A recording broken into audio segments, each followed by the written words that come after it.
साहब, ये मुल्तान से बराह रास्त मनाजिर देख रहे हैं जहां पर पाकिस्तान तहरीक इंसाफ का पार्ट शो है और पंडाल इस वक्त मुकम्मल तौर पर भर चुका है। लोगों की आमद का सिलसिला अब भी जारी है।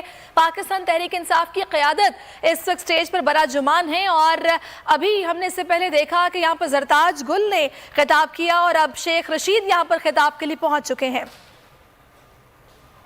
मुल्तान आ गया है आपका कप्तान, जिसका था इंतजार, इमरान खान, अजीम कौम के अजीम लीडर, पाकिस्तान की आन, पाकिस्तान की शान, जनाब इमरान